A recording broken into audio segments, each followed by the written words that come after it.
Hello everyone, welcome back to the Overseer PC. Today we're going to carry on testing our budget setup, the Ryzen 3 3100 and the RX580.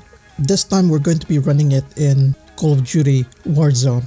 Now, we know that Warzone requirements sound easy, but if you really want to be good at the game, you really need a system that's responsive to the core. So in this video, besides doing the usual gameplay run at competitive settings, we're going to be testing this in multiple settings, ranging from the usual competitive settings at 100% scaling, removing anti-aliasing and further reducing scaling. Let's see where we can get the most responsive input from all these settings. But before that, a word from our sponsor.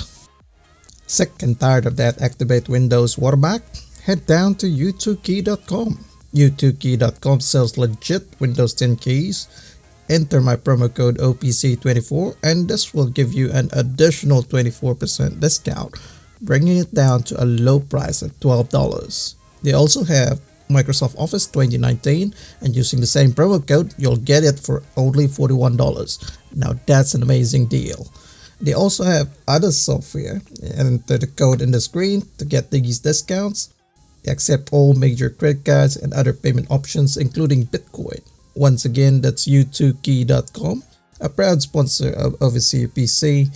Links are in the description below. Now back to the video. Now, as you know, a high frame rate or FPS is not always the key to a fluid gaming experience. I've always preferred stable frame times alongside, decent FPS, of course. This is because when I play FPS games, I actually prefer guns which are single tap, high fire rate, and heavy hitting guns. So in Fortnite, this could be the handgun. In Warzone, it's the FAL. In Rainbow Six Siege, it could be any DMR. So when I do this, when I do single tapping, fast single tapping of my guns, I actually can feel the input lag. Hence why I've always opted for settings or configurations that will have better response times alongside visibility. Now when we do this gameplay runs, a large percentage of the comments will be based on my subjective gaming experience. There may be times wherein I may have chosen to pick up automatic weapons instead of my single tap weapons. This is because I feel that the settings are not responsive enough for single tap weapons, hence why I'll just probably prefer to pick up automatic weapons. Now, before I forget, if you're new to the channel and you enjoy our content, let's hit that like button, subscribe, and activate notifications. Also, we now have Amazon affiliate links in the comment section below. I'm going to be putting down my recommendations for builds and components that you'd want to purchase. As always, if you've got any questions or suggestions, please put it down in the comments section. I do try to read every single comment, provided that YouTube will send me notifications. Anyway, let's start with the gameplay videos. First off will be competitive settings at 100% scaling with Filmic AA or anti-aliasing. I do use anti-aliasing for Warzone on my regular setup. This is because I prefer visibility and this really large map. But let's see how this one turns out.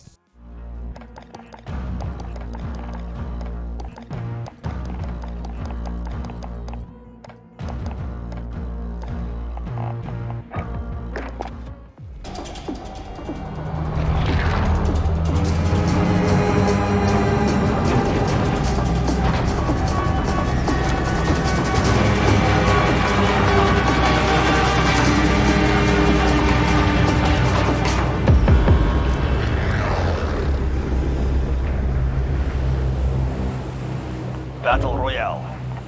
Gas is closing on your position. Suggest you get moving.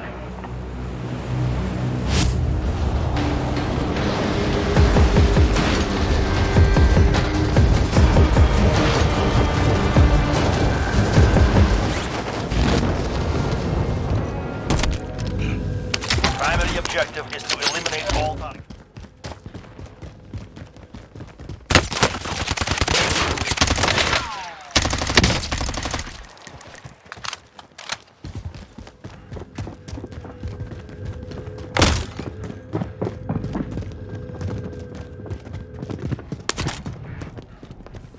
Now, competitive settings with Filmic AA on has the advantage of having better resolution better visibility as well because you've got that anti-aliasing on. The only downside with this when I was playing this one is I could feel a bit of input lag in here. I feel that because the GPU is struggling, of course our RX580 is struggling, it's reaching that 100%, but I feel that the CPU is also struggling as well. You will see that actually, even though it shows that the CPU usage is right about, you know, it's not 100%, but I could feel that actually those cores are, a few of those cores are actually reaching those maximum clocks. So yeah, that's what I could say with this setting.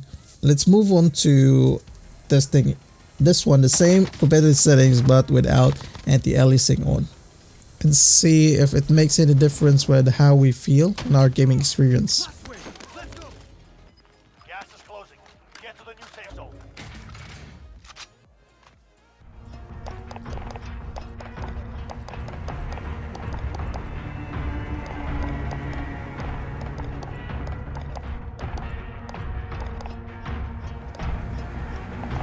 Battle Royale. Avoid the gas. Get to the safe zone.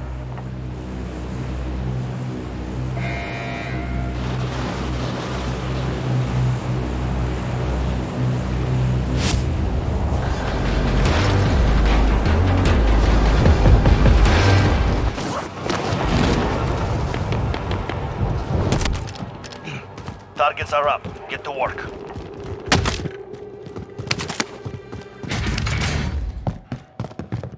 Come in actual. Send recon.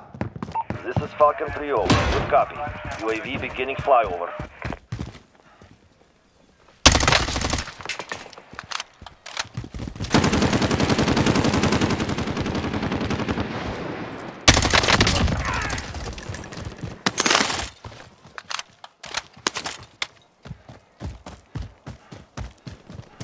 UAV is out of fuel.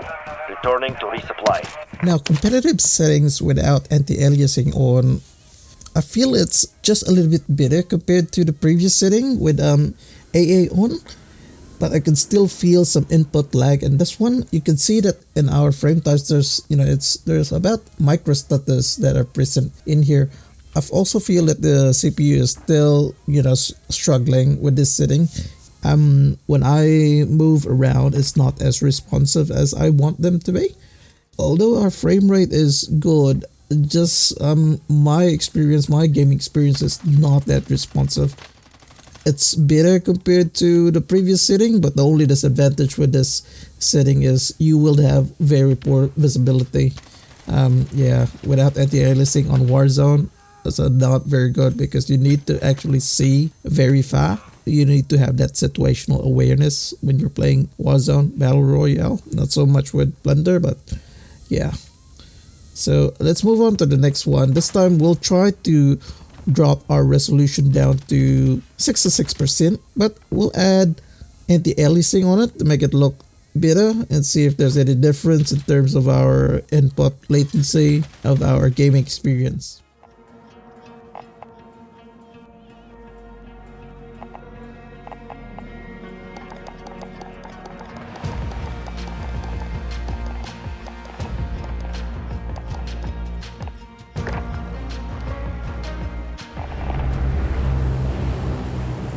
Battle Royale. Gas is closing on your position. Suggest you get moving.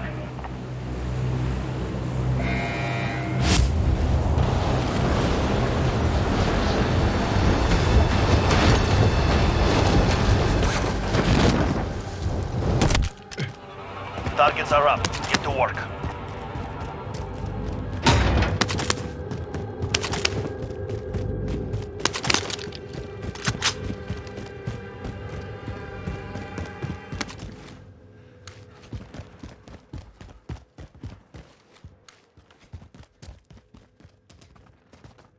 Now, one thing that I've noticed when I was doing this test is that even with our resolution scaling dropped down to 66%, our frame rates are actually hovering at more or less the same number, apart from some few things, but it's hovering at around 90, 80, around that part.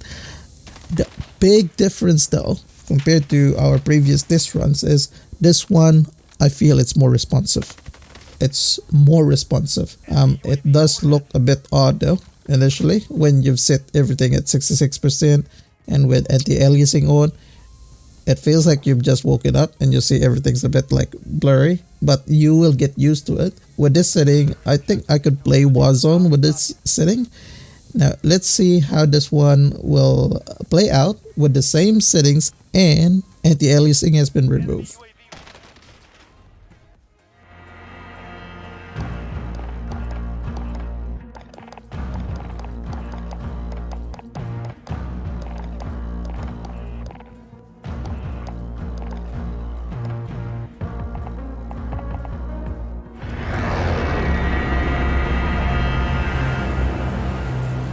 Battle Royale. Gas is approaching your position. Move to the safe zone.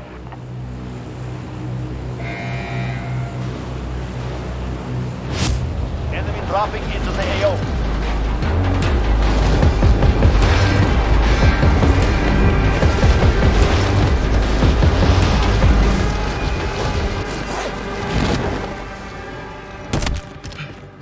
You're clear to...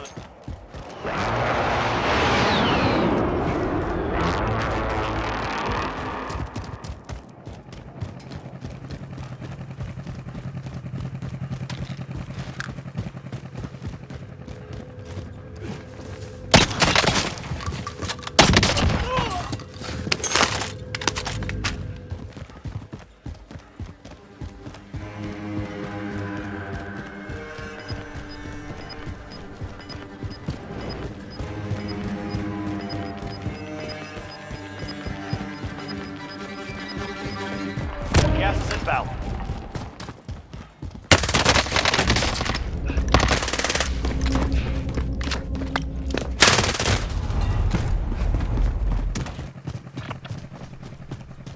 Okay, moving.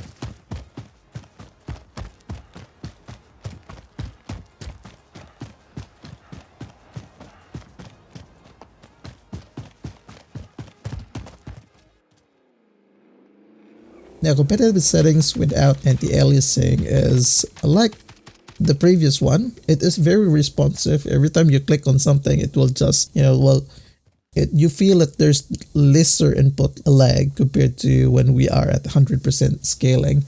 In the city, you'd have the same, more or less the same frame rate, around 80. And in the forest, and on the trees and stuff, you'll have better frame rates, sometimes reaching close to 100 FPS. But the only disadvantage with this setting is that you can't actually see very far because there's no anti-aliasing and the resolution scaling is already down to 66%, so it'll make further things really pixelated.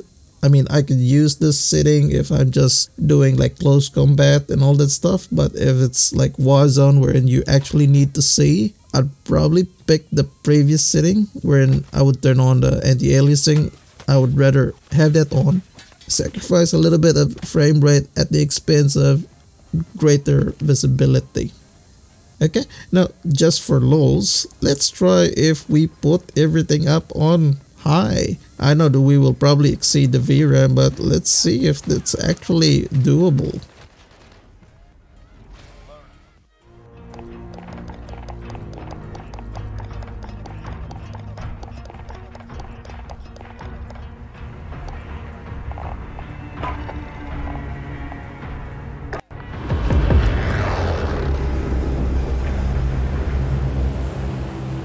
Battle Royale.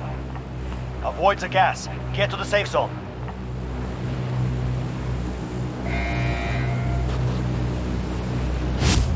Enemy dropping into the AO.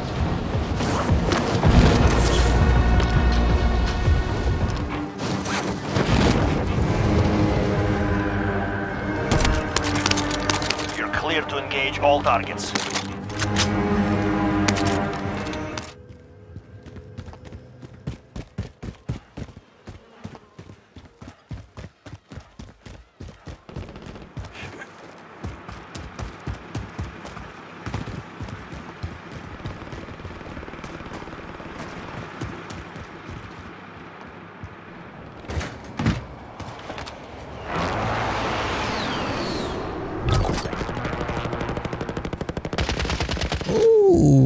what do you know? It actually runs without crashing. So you can actually set everything up on high with an RX580 and Ryzen 3100, but the FPS is crap, and you know there's a lot of input lag. But well, if you want to have everything look good, then you can do it. It's just interesting to see that it actually can run, even exceeding its VRAM. Well, I don't know, maybe it's just sacrificing something somewhere. Anyway, if you guys enjoyed this videos, please give it a thumbs up. If you've got any questions, just put it down in the comment section. I would love to have that discussion with you guys if you've got any like queries.